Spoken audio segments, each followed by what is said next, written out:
Hi everyone. So today we're at Virginia Civics and Economics Chapter 2 Section 1.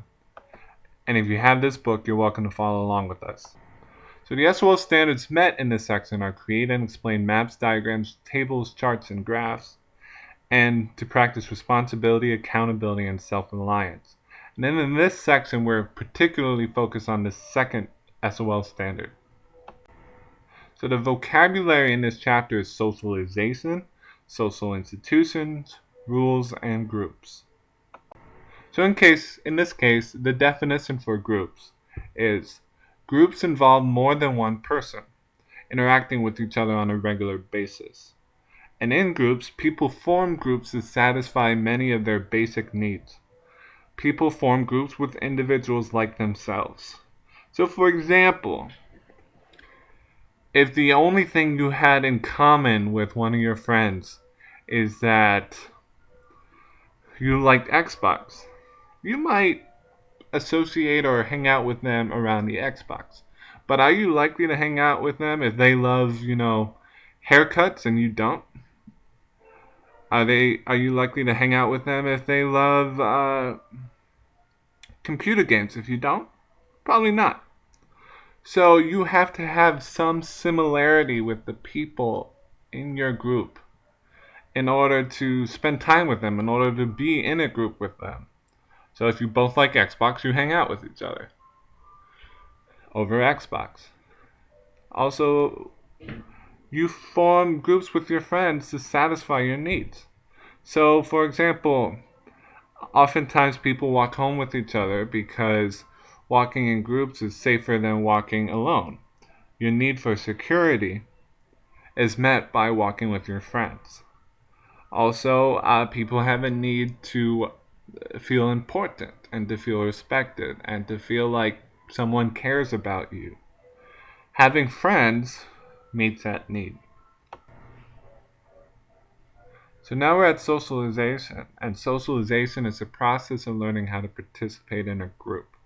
So for example, when you first hang out with maybe some people you want to be friends with, you don't know what they expect of you sometimes, you don't know what they value sometimes, and so you might, neglect to answer a text message or a phone call from them thinking you'll just answer it later. But your friend might value people who answer text messages immediately. And so if you break that expectation, if you just say, I'm going to answer it later, your friend might get really mad. So this process of learning these expectations and rules like this is called socialization. Social institutions are systems of values and rules that determine how a society is organized. You can think of these social institutions as bigger groups. 5 social institutions include the government, family, religion, education, and economy. Finally, rules are specific expectations of what behavior should be. Rules are based on values. Furthermore, values are standards of behavior, guidelines for how people should treat each other. So you can think of this as values are sort of bigger expectations, bigger ideas. Remember, we talked about some of the American values are freedom, equality. They are bigger concepts. And they, sort of when reduced, help create rules and expectations.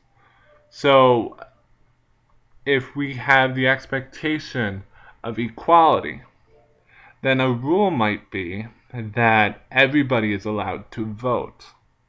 Because we're not equal if certain people are not allowed to vote. So the expectation, the value of equality, then when you reduce it, creates a rule in order to meet the value of equality. And the difference between rules and expectations is this. You can think of expectations are always rules. So rules, you can forget that. You can think of this as rules are always expectations. Rules are expectations on your behavior. But expectations are not always rules. For example, I might expect you to show up on time to a group hangout session. Say we're going to the movies. But I'm not going to punish you if you don't. Not always. I might just ask, hey, what were you doing? But rules always have a punishment to them. And so that's the difference. You show up not on time to a movie with your friends, you don't often get punished. But you show up not on time to class, a specific rule in many classes, you often get a tardy, and tardies are punishments sometimes. So this is an example of classroom expectations. So the message of this chapter is that in society you form groups with people like you to satisfy your needs just like at school. Those groups have rules or expectations, such as never be late for a hangout session. These rules or expectations mean that you are responsible to your group to follow these expectations. When you break those rules, the group holds you accountable by requiring you to at least, bare minimum, explain why you broke the rule. Socialization involves you learning these rules and how to participate with your group effectively. And you can think of this section on responsibility as your need to sort of adhere to these rules and expectations. So your family may have a rule or expectation of you need to clean your room. And so if you're being responsible, if you're using this value of responsibility, if you have this character trait, you're likely to clean your room because you are responsible to those expectations placed on you. So I want you to stop this video right now and answer these questions on a separate sheet of paper. And then discuss this with the people around you, either your family, friends, or whoever. So the questions are, what are some groups that you associate with? Within your group of friends, what are some specific rules that govern your behavior? For example, never be late for a hangout session. What are some responsibilities that you have in these groups? When you mess up and break a rule in your group, what are some ways that your group holds you accountable? Finally, the second message of this chapter is that groups do not always satisfy all your needs. That is why we have larger groups such as social institutions. These can be education, family, the government, etc. So for example, do your friends often satisfy your need to have skills and knowledge that helps you in the later part of your life? Get a job or something? Sometimes, but not always.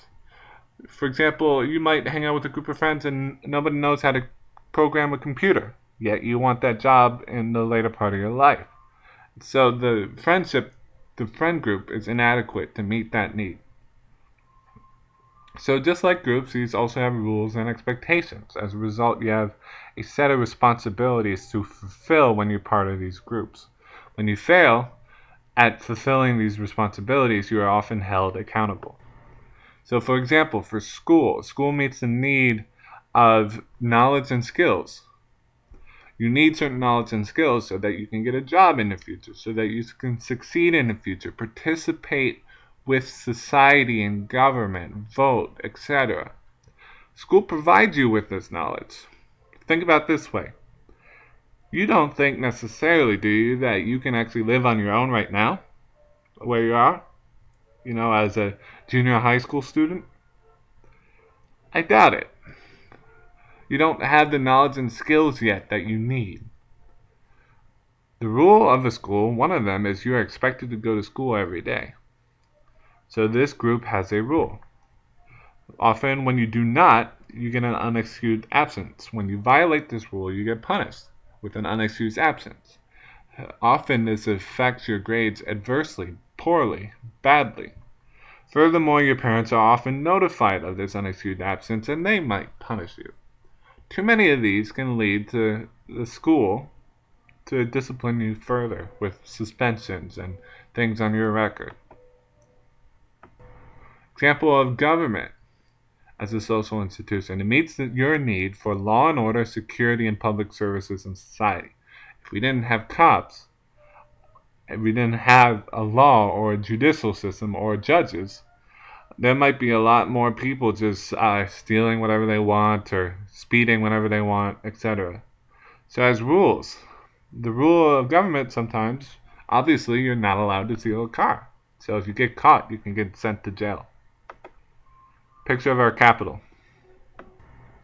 So finally, the conclusion of this chapter is that last chapter we discussed the values of American society in general and how American society in general is organized. We continue this discussion in this chapter, focusing on smaller groups, what you might see in every day at school and how these groups meet your needs. And we focused a lot on responsibility, accountability, rules, and expectations. Every group you're involved with has rules, has expectations on your behavior, and holds you accountable when you fail to meet those rules or expectations. Have a good day, guys.